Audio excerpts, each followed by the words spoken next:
God bless you and good morning. Happy Fishing Friday to you guys, man. We are just feeling the vibes. It's been a great day yesterday. Great start to the day this morning already. Markets are being the markets, but we already are ready for it. Look, we got to do our Friday mantra, and then we're going to get right to the markets today. As traders, we spend countless hours studying charts, watching candles, analyzing trends, and testing indicators. But let's not forget the market is not our God.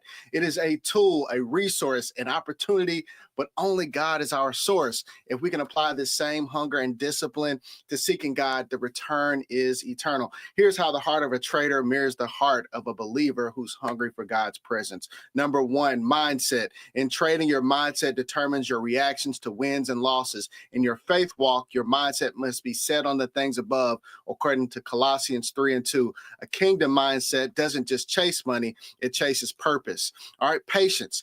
Traders wait for the right setup, simply for looking for any type of way to wait on the Lord, because the Bible tells us the Lord shall renew our strength, according to Isaiah 40:31. Don't force moves, trust God's timing, right?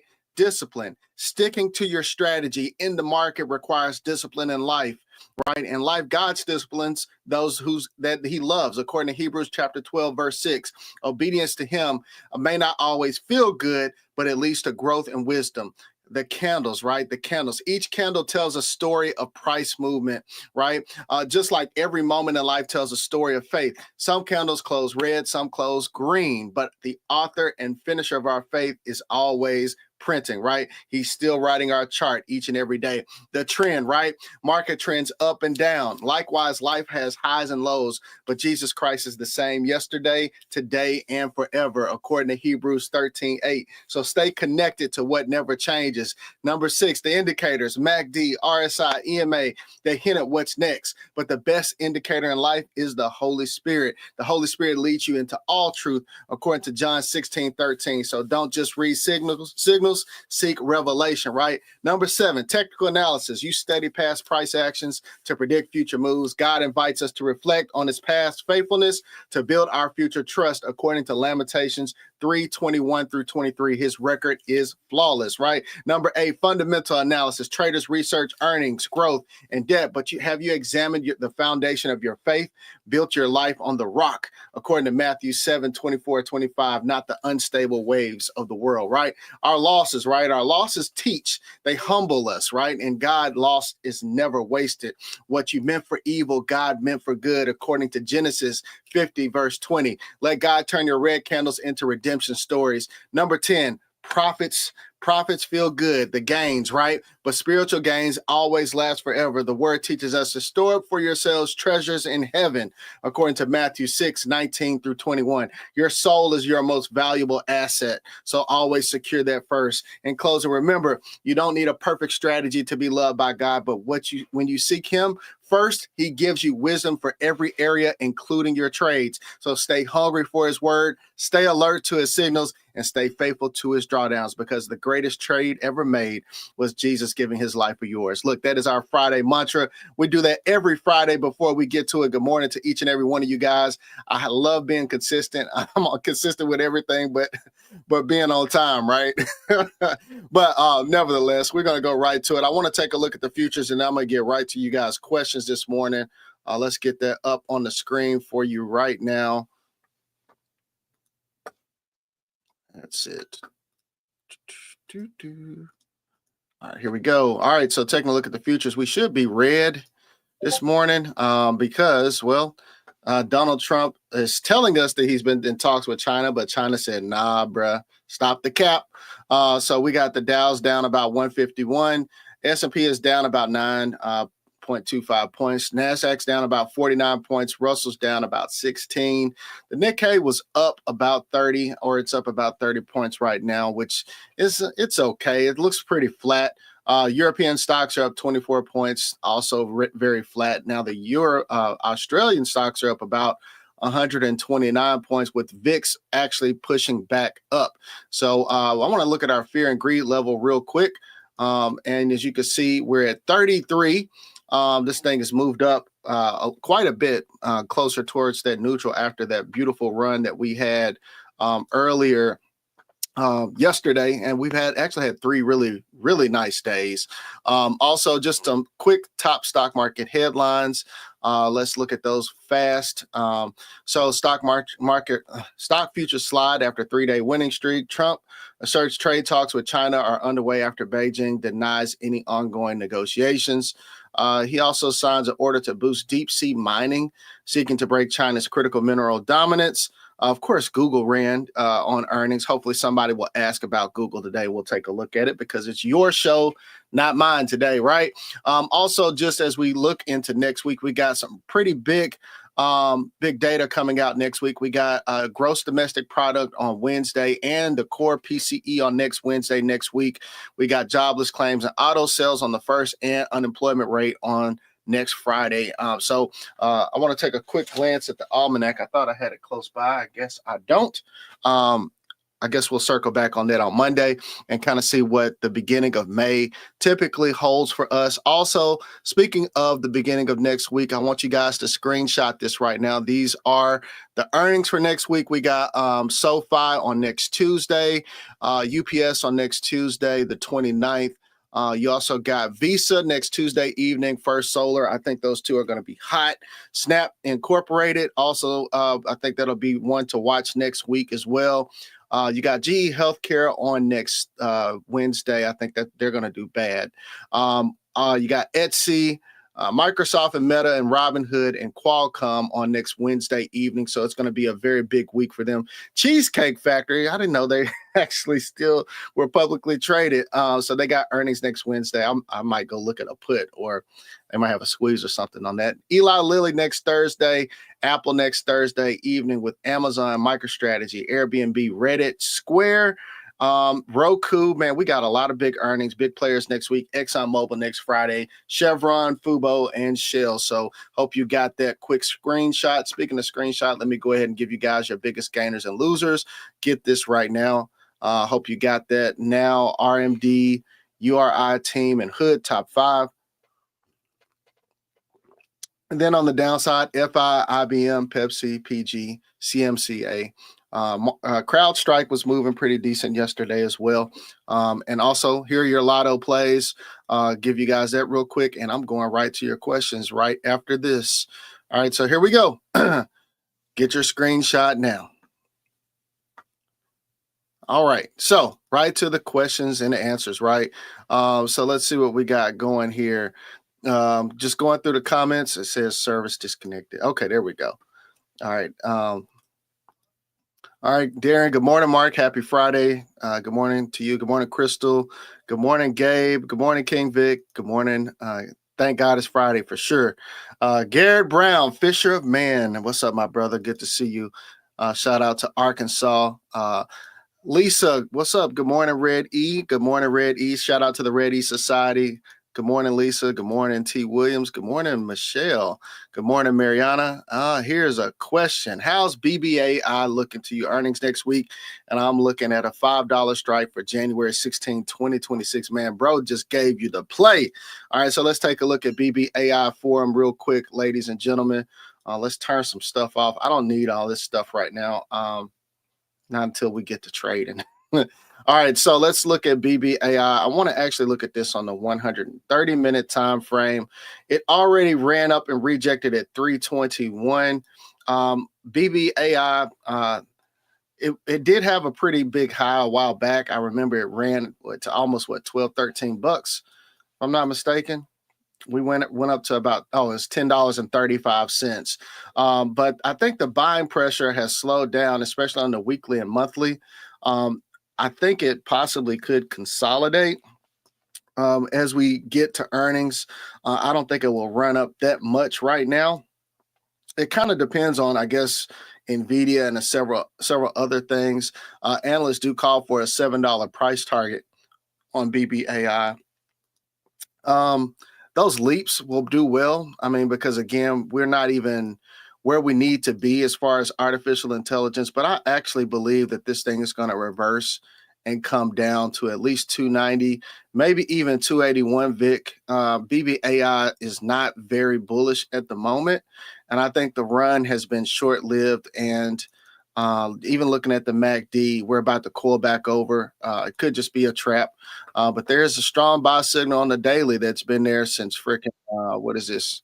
Well, Bitcoin's running. It's been there since March the 24th, but we still have been below that zero line. So just maybe it's a slow cooker, right? And it could do well, but just looking at the actual Fibonacci's, it appears as though it's going to push down some more. So, but 130 minute is bullish. This could just be just a mild correction before a run, but that's a big risk to take. Y'all saw his signal, so y'all do what you want to do with that. It's not financial advice. Let me make sure I put that up here. I don't really like BBAI for calls. I do like it for shares. I think shares are much safer in my opinion. Okay. Good morning, Irvin. Good morning. Run it up. Randy. Good morning. Good morning. What's up, SK? SPY, please and thank you. And you are welcome, SK. I always get happy when I see somebody ask about SPY. So right now, SPY, I do have my extended traded hours on here. SPY has actually pulled back from where it was last night because of this whole tariff stuff again. We're actually pushing down a little bit and we're below my gap fill of 545.74. We did fill that gap. We ran up above it yesterday and it looked like we were going to push up to that 550 easy on SPY yesterday. By then, I was completely done with the markets. I made my money early, but I tell you, SPY does look like it could consolidate, but push down a little bit. I'd actually be looking for SPY to come to about 544.38, looking at the 15-minute time frame here. Even if I go a little bit deeper here, it appears as though we possibly could see 542.44. I think there's still just a little bit of uncertainty here. I'll go as far as saying set an alert here at 544.29 as a potential entry for puts. But you also need to watch the VIX as you're trading SPY. If we fall to that 544.29, I'm expecting maybe 542.28. And I think we might get some support there if we touch it. Looks very consolidated, like we may actually already have support at that 544.33 area. So that's going to be a very critical level for SPY, in my opinion. So I would just be watching that very closely. I'll just draw a line here because, and I'll make this one yellow because that's a very important level, 544.29 ish. All right. So depending on what happens there, that's going to tell you your trend today. We got bullish Fibonacci's on the 130 minute, but as I'm looking at the 10, it appears as though we're coming down and we caught some support earlier, right at that same level, right around 544.35. But we're staying right in the gap, the prior gap that was filled. And like I said, we could just bounce off of this level and consolidate. This is showing a trend reversal is actually happening on the 10-minute time frame, and it's going to go back green. So just kind of watch it right at opening bell. If we do run up, I think the high will possibly be right where we were yesterday or somewhere in between, maybe about 548.31. But if we break that 549, we will see 550 all the way up to maybe 554.29 on SPY. All right, let's take a look at the MACD. MACD on the 130 minute is telling me that we possibly will have a sell-off here for puts. So I don't know if y'all can see. There we go. Oh, why is this thing doing that? Okay, there we go. So we might have a death cross form and it pull back a little bit. But again, we know that it can get shaky, just like we saw on yesterday, right? We saw that shakiness happen. We had a sell signal followed by a really quick buy signal on SPY. So just make sure you catch trends, not feelings, just like the shirt says today.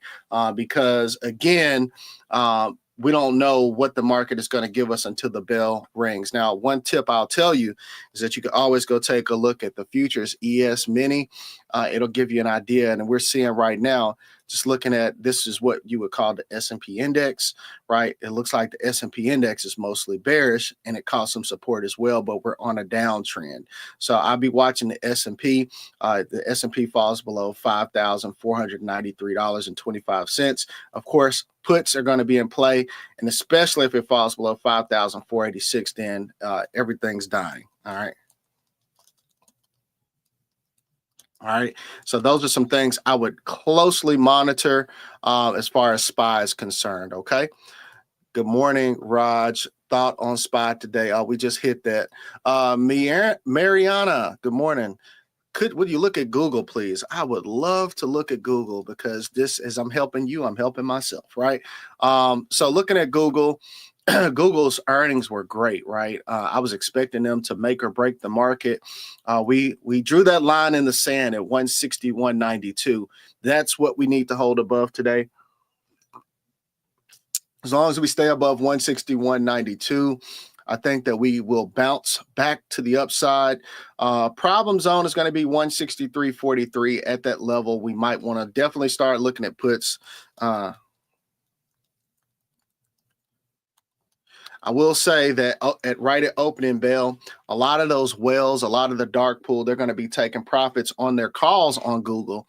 If we go back and just do a little back test here and look at the flow alerts and look at Google, you'll see that there were quite a bit of call option orders. So pre-market, we could already see they're trying to liquidate the volatility, implied volatility, and all the gains that people may have had from Google, because all of these calls, all right? I mean, YouTube is the moneymaker for Google. Chrome, I mean, they do the advertising and things like that, but I mean, Jesus Christ, this thing here, it should be well higher than what it is. If Google does break above 169.35, though, then we will get a run. But again, if we touch that 163.43, I'm looking at 161.92 as a price target for puts. Again, that is the line in the sand. Hopefully, I don't see it going back to that 159.29. But again, I could see a lot of liquidity being drained out of the market today as I'm looking at the chart. And this could just simply be a scare. But all in all, most of the technicals do point to more bullish momentum on Google, and they are just going to liquidate some of that profitability that we all might have, right? Even looking at the volume tick Rogers trick on the daily, Google is still set, has markup, and looks like it will continue to push up. And I'm going to hold my plays on Google since we bought time. Shout out to Mayhem, my boy Izzo. He gave us a little lotto play for Google yesterday before we concluded our live trading in the Red E Society, and we cooked on that bad boy. Looking at the weekly right now, Google still is in a downtrend on the weekly. So this could just be a bounce, but the results of Google's earnings were so wonderful. I still have that 174.70 as a key level, and I've been waiting on that price. And then, of course, we still have a gap up on Google, as you can see, from 192.06 all the way up to 202.82. So this is where the time in my positions will pay off. So I may just dollar cost a dip, because it is going to dip down today right at opening bell, just like most of the market. I'm just seeing a little bit of pullback on there. I think a lot of people will be chasing those calls on Google. Meanwhile, you can possibly grab some short-term puts, but I'm going to be very cautious and wait for that 163.43. I mean, some of you guys may want to jump the gun, but I think it'll hit 164.44 before the bell even rings. So I just set that alert for you guys live. Okay. Good morning, Astro Jerry. Good to see you. Good morning, King Vic. I appreciate you too, bro. Ranger, good morning, my man. Thoughts on NVDY? Great question. All right. So before we look at NVDY, we need to look at NVDA, right? I think it was Izzo who pointed something out to me on yesterday. I don't know if he put it in text message or did he post it in? He posted in his channel. That's what he did. So I'm going to draw a really ugly, right? A really ugly picture here, but I'm going to do, I think this is right. Let's just zoom out. All right. So we've got somewhat of a head and shoulders pattern here on Nvidia on the 65-minute time frame. It looks like it wants to break out to the upside, right? But the question is will it? Is it really strong enough? Is tech really going to continue the rally that we saw yesterday? Because it was up 2.31% on yesterday. And Nvidia was one of the drivers. We could thank LRCX for moving. We could thank Tesla for moving. We could thank QQQ for having the influence to help it move. NASDAQ reported they moved. And as a result, we saw a lot of that trickle down in the technology sector. And they had dominance on yesterday. So as I'm looking at NVIDIA is testing what 106.36 and possibly could come back to 105.30, but we did fill the gap. And of course, if that head and shoulders is true, then we possibly can break 108.67. That's going to be a change of the trend on the daily. Change of trend.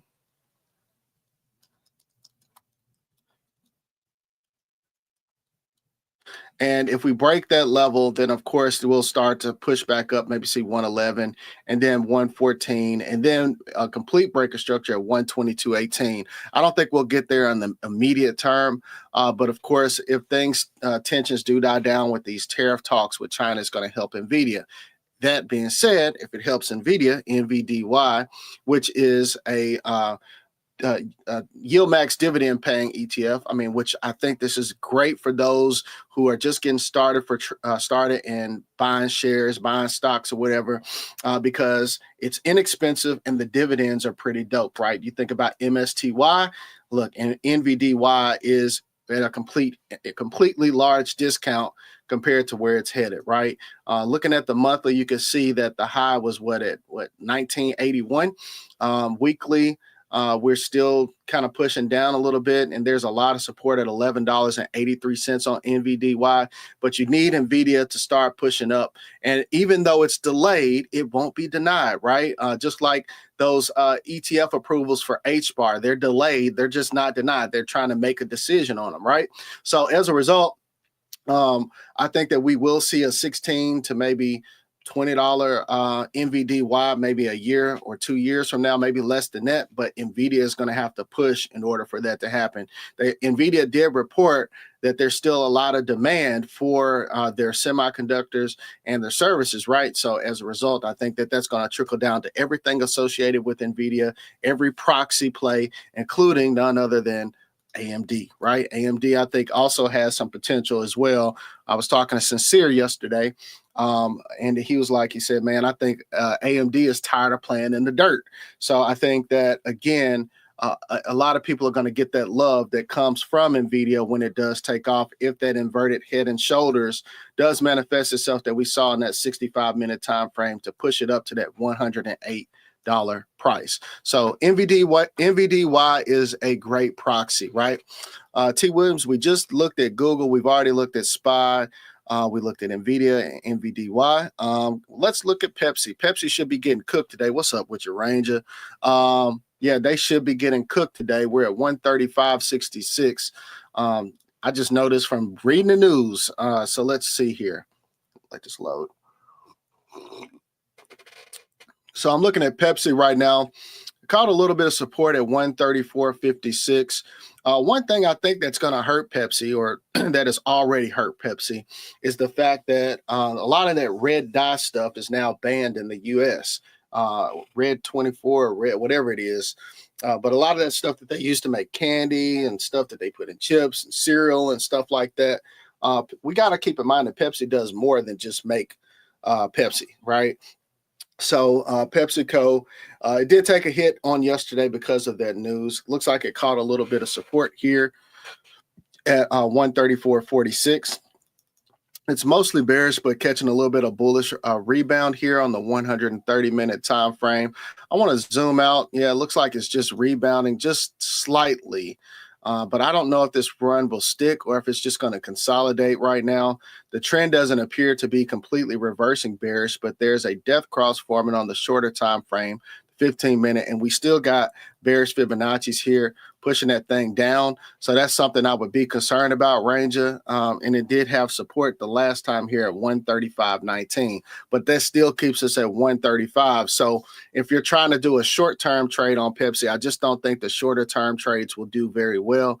I do, however, think that long-term Pepsi is still going to remain undervalued, and they're going to bounce back from this huge drop. But I mean, that's a lot of volume to the downside on this weekly candle, and that is quite concerning. Even looking here at the weekly MACD, that death cross is strong, fam. And the weekly is even telling us there's not a lot of chance of a reversal for swing trading. In fact, we could push down a little bit further. So I would just be careful. This is one I would possibly, me personally, I would keep my hands off of it, right?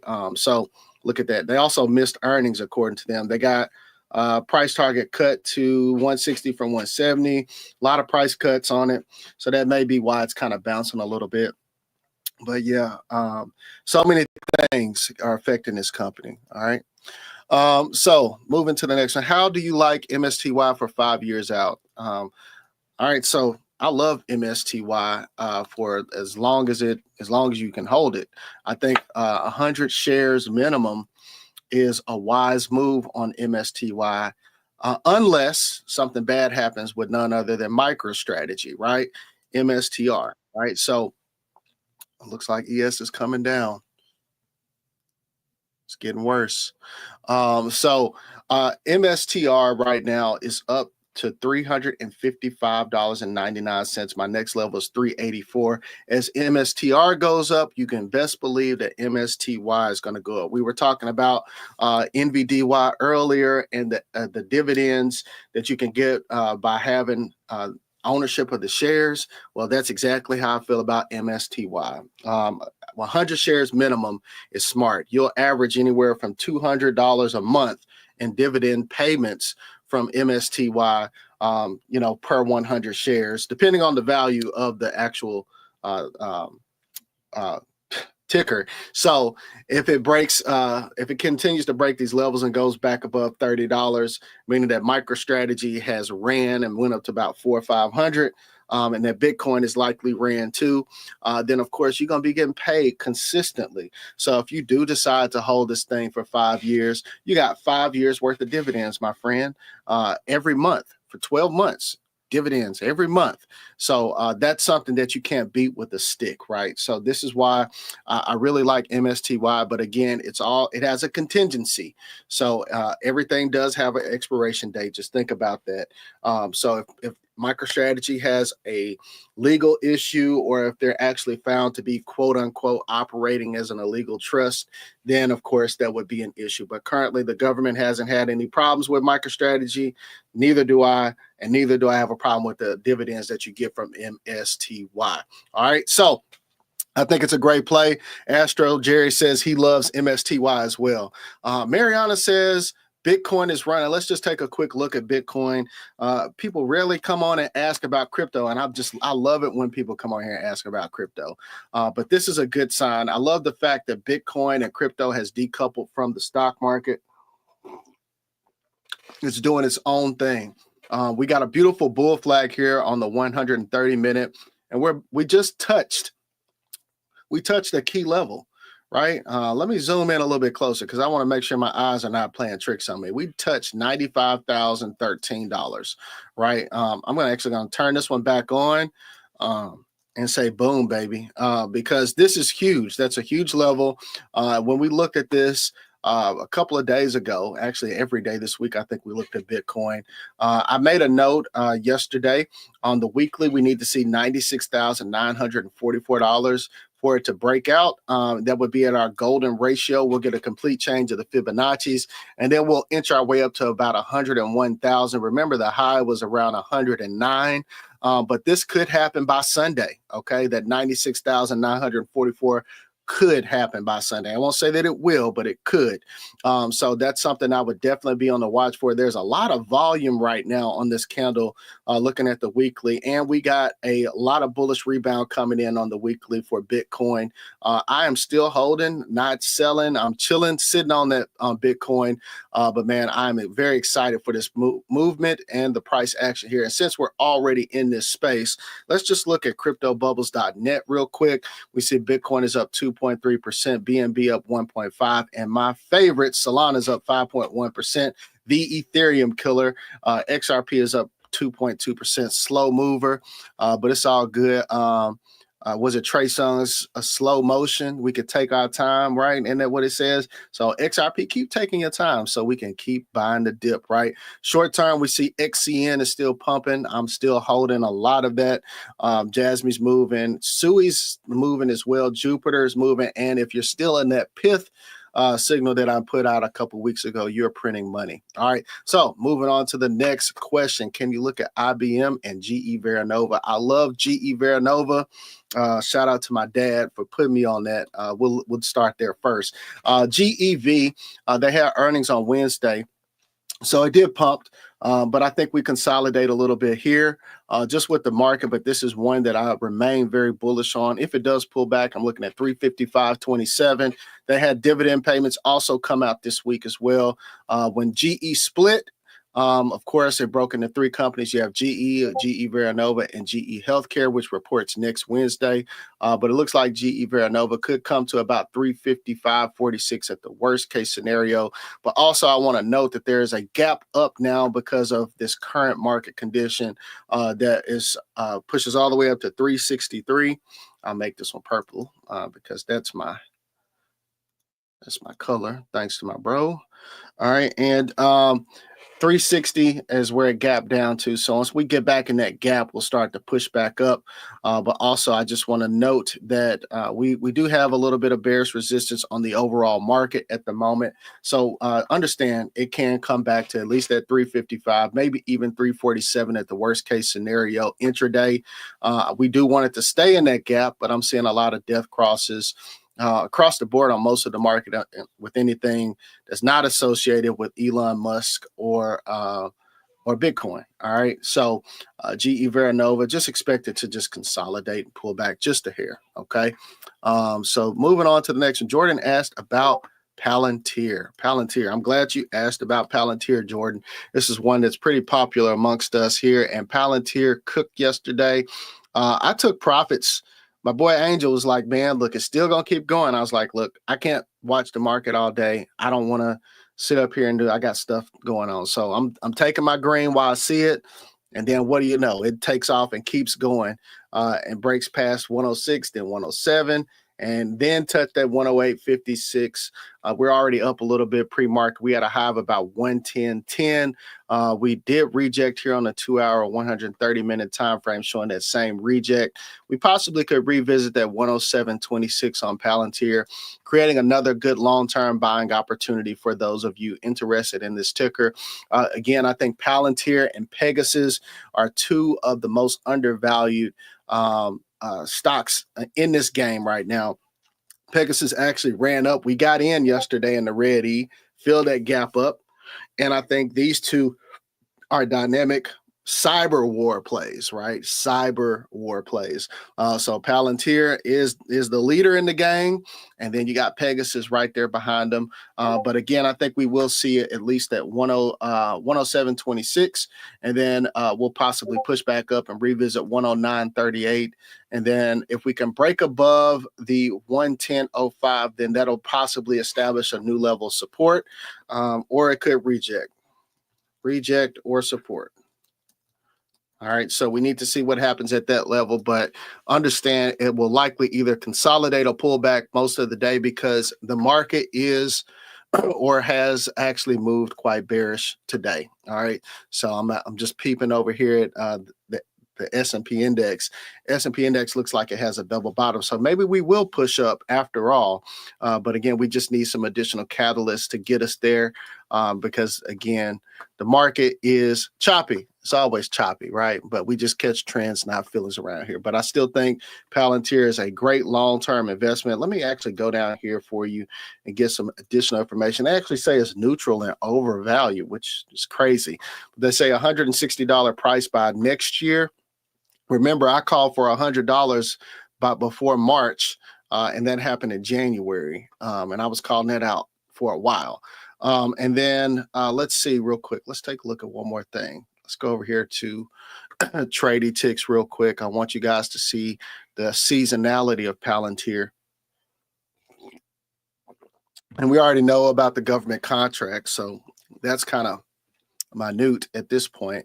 But they always are getting new government contracts, new patents and things like that. So I'm really bullish on Palantir. While we wait on this to load, I'm curious when their earnings are scheduled, so you can start preparing for that as well. Palantir earnings are Monday, May the 5th at 4:05 p.m. Again, you never have to get ready if you stay ready. The revenue is expected to be $862.5 million, and the consensus is a 13-cent EPS. So it should be intriguing to see what happens with Palantir. Here we go. It didn't give me a whole lot of data, but everybody's saying it's equal weight. Intraday looks like this has not been updated. Let's go down here. This is what I want to see. June typically is a very bullish month for Palantir. Monday is usually a very bullish day. Fridays are pretty bullish compared to the other days of the week. It has a 50% win percentage, but Mondays are typically the day for Palantir. And they also say it picks up around 10, 1, and 3. So there's been a lot of insider selling, and usually when I see that on Palantir or any company, I get kind of bullish.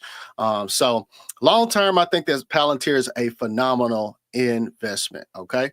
All right, moving on to the next one. Intuitive Surgical, they had earnings this week as well, and they've been getting cooked, right? They did fall down, but it did create a gap right from 508.40 up to about 509.74. I think Intuitive Surgical has some dynamic technology in the healthcare sector, and they will do well in the future. Right now, I think it may, I wouldn't say it's undervalued, but it may be a little ahead of its time. But understand that it should be, when it does pick up, there are two gaps that we have. Two of them, the one that was just created from earnings, and then there's another one here from 518.58 up to 520.72. Still looks mostly bullish, but could actually pull back to about 497.98. We zoom out to the daily right now. I don't see it getting back to that 425 because of the long-term value that this company does have. But understand that if it does fall below 489.45, that might actually end up being support. But if it does fall to that level, then it could get worse and go to about 475. So if we're looking at put options on Intuitive Surgical, I'd actually start buying right there, 501.50-ish. At that point, we break below that 7 EMA. 501.50 is that number. And understand that the premiums are going to be high, and so will the bid and ask spreads. So I'll just make note on that. Again, this is not telling you what to do. This is just what I'm seeing. But if we do push up again, we start filling the gap up at 508.59. So I probably would enter like some calls around maybe 506 or 506.90, 507-ish, with initially having a target of 508.17 to maybe 509. It'll fill that gap. But if it breaks above that gap, we'll get confirmation and maybe test the key level of resistance at 517.25. Okay. All right. Good morning to you as well, Crypto Wolf. Look into RSR crypto coin. Sure. RSRUSD. All right. So reserve rights, US dollar. It looks like it's on Coinbase. I've never heard of this one before, so I'm going to do exactly what I would do if I've never heard of anything. So I'm going to go to coinmarketcap.com, RSR, reserve rights, it's ranking 111. I just need to see what it's about. All right, so Coinbase updates roadmap, drops under construction list. Okay, I'll look into those details here in just a minute. So token unlocks, it's unlocked 56.75 billion RSR. That's 56%, and at least 43% of them are locked. 1.2 million. These are the unlocking schedules. So they're going to be unlocking a total of 100 billion of these things. Let's see more about what this thing is about. Reserve rights is an ERC20 token that serves two main purposes for the reserve protocol: over collateralized reserve stable coins, RT tokens, through staking and governing them, proposing and voting on changes to their configuration. All right, so let's see. It enables the creation of stable digital currencies backed by other digital assets. Okay. Similar coins would be Anchor, Nervous, the Graph, VetChain. Okay. So it's similar to Ocean and VetChain. Okay. So that's cool. All right. So let's look at the actual TA on it real quick. We're going to look at this on the 1 day. Well, it's not a lot of data for the 1 day just yet. So let's just go to the 130 minute. So it's fairly new. It just ICO on April the 22nd. Crypto Wolf, and it does look like it rejected right there at that 0.009562. And this is, even though it's green, this is actually kind of bearish at the moment and could actually push down a little bit more to about 8 cents, or 0.00830, creating another buying opportunity. The Fibonacci's appear bullish at the moment, but the data that is available to do, extensive research on this as far as TA is slightly limited. The 30-minute does have a death cross indicating that it could come to that 0.008, which will establish a new buying opportunity. I would make my target price on this that 0.008937.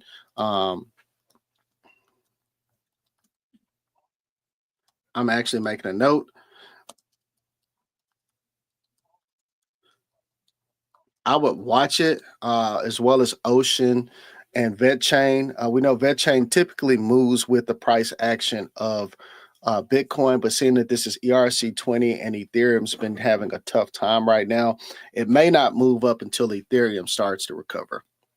So just expect that further push down on this Crypto Wolf. And you say the new SEC chair advised RSR coin in the past.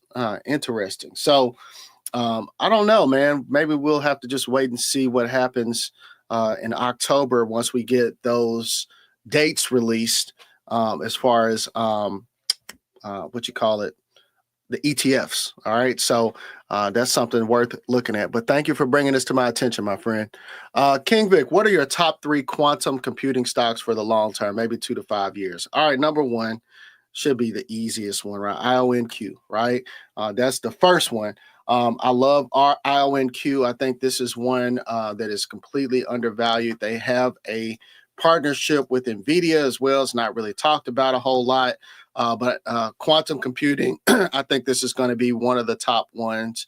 It's definitely the top one on my list. The second one is RGTI, Rigetti Computing. This is also undervalued. It's currently a penny stock, in my opinion. But I think Rigetti has a lot of upside potential as far as quantum computing. And of course, everybody's favorite QUBT. I think that this one also is very undervalued. And those would be my top 3 quantum computing stocks for 2 to 5 years out. All right. Jordan reminds us to see green, take green, right? Marco says RXSUSD. All right. So this is another one that's new to me. RXSUSD. Is it not coming up? I've never heard of that one. We just looked at reserve rights, RSR. So let's see. What's RXS? You're making me go on a rabbit hole. No, I'm just playing. Rune Shards. Is that the one? All right. I don't know anything about this, Marco. Do I know when RXS will come out? I don't know anything about Rune. So I guess the answer is no. I'll do some extensive research. Maybe we can talk a little bit about it in the Red E Crypto Talk a little bit later, but it doesn't have anything for me to look at, Marco. Rex's Finance. Okay, so let's see if this is it. RXS. There we go. Thank you for correcting me. All right, so Bitform stock jumps to stronghold merger gains approval. About Rex's Finances, gateway to future asset management. Allows you to own or tokenize virtually any real world asset. So it's like property. Same. So yeah, this is, if it is anything like that, I don't want it. But when it will be listed, I'm not sure. I wonder. You have to look at the white paper. Let's see. Coming to attention. Projects been phishing emails. I'm trying to skim through this real quick. I would take a look at this site. I'll just put it in the comments for you, Marcos. Take a look at this and see if you can find the white paper listing. The white paper will typically give you an idea about when it will be publicly listed and traded and what exchange will get it first. But right now, it doesn't have much data, only some news associated with it, Marco. But thank you for also bringing this one to my attention. Okay. All right. Slow, please ask me to look at Broadcom. Back to the stocks. All right. AV go. All right. So Broadcom was pushing yesterday, and it's still up a little bit pre-market. It actually pulled down to 106.03, but we're still up compared to where it was earlier in the week. As I'm looking at it right now, just like most of the market, just cooling off a little bit. We possibly could see Broadcom create a put option entry point right here at 185.16. And then we'll have a target price of 184.06. It could fall fast. And if it does, it will possibly go to 180.37. But again, it just depends on what the overall market is doing. If Broadcom does push up, I like call option entry right there at 107.04. And then, of course, if we hit that, we'll possibly retest resistance at 190. But right now, most of the market looks like it is coming down. MACD does have a sell signal, and we have a great opportunity to really capitalize on the trend if it does stick. But right now, 10-minute is showing a little bit of support as I'm looking at the MACD. There's not a true reversal, and the Fibonacci's look very bearish on Broadcom right now. Looks like we're catching some support right there at that 185.65. I'll even go as far as set an alert here. Possible put entry. All right. And of course, if that might hit pre-market, and then we'll look at 185.16 and then 184.26.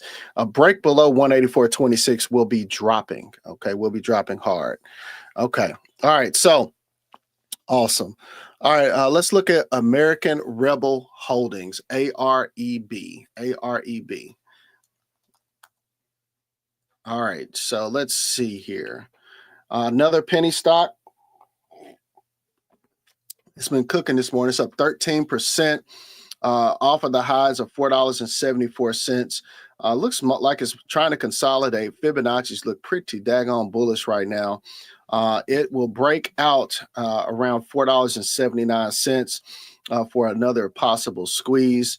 But it looks like we got a little bit of light bearish resistance coming in here on the 130-minute time frame. Our daily is getting a lot of bullish setup on this one, and it's so cheap that it looks like it could possibly push a little bit further to the upside. The reversal on the daily only has about a 64.6% chance of happening at the moment. But again, these markets change, and you need to be ready to adapt to the changes quickly. We did just fill a gap on the daily at this current price. So I don't know if it's going to hold, because this candle is, even though it's neutral, it is actually has bearish dominance and could push back down to at least 308. Especially if people start buying it right now, because it is so cheap. Earnings are scheduled for the next 33 days, but they haven't done well in the past. Looks like they report annually, and most of the technicals do indicate sell on AERB. So this could be a quick squeeze, okay? Now, this will be the last one that I look at for today, and that will be HBAR and Solana. HBAR and Solana. And then we're going to get out of here, and it's going to be time for the bus. All right, so I went to the wrong one. HBAR. USD. So before I go too deep into HBAR, we see it's already running up to 19 cents. Maybe we'll get back to 20 cents. I want to go fishing for some news real quick. Let's go to cryptopanic.com and I want to click HBAR because when I got the alert on my phone this morning, I'm like, okay, it's about daggone time. So I wanted to see what the catalyst was. And I did see that the delay of their ETF is still has happened with the SEC, right? Now, the Grayscale has filed for an ETF, if I'm not mistaken, for HBAR and a few others. But again, I'm not expecting any of these ETFs to be approved until about October. It typically takes about 6 months, but they said this one is being delayed until June the 10th. And if it's being delayed till June the 10th, then there's a possibility that we may not get a decision till December.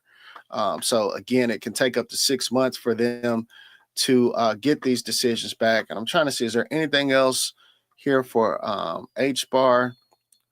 All right, so it aims at $20 as open interest jumps 46% in just 2 days, right? I would love to see 20. There's my alarm.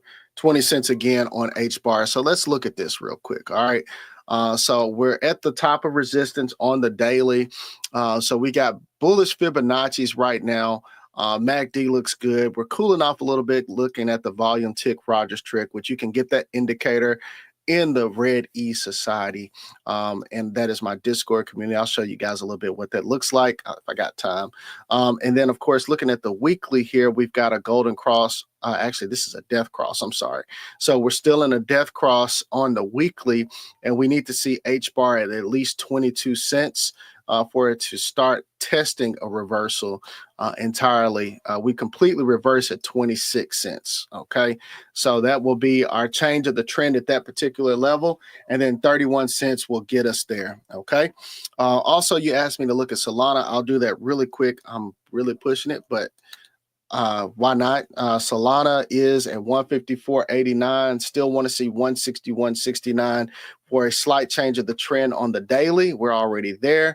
So 161.69 will give us new support. And then our next target is going to be 175.39 on Solana. But we are cooking. Ultimately, Solana, I want this thing $800+ easy, right? I think we already kind of glimpsed at Bitcoin earlier. Slow, please.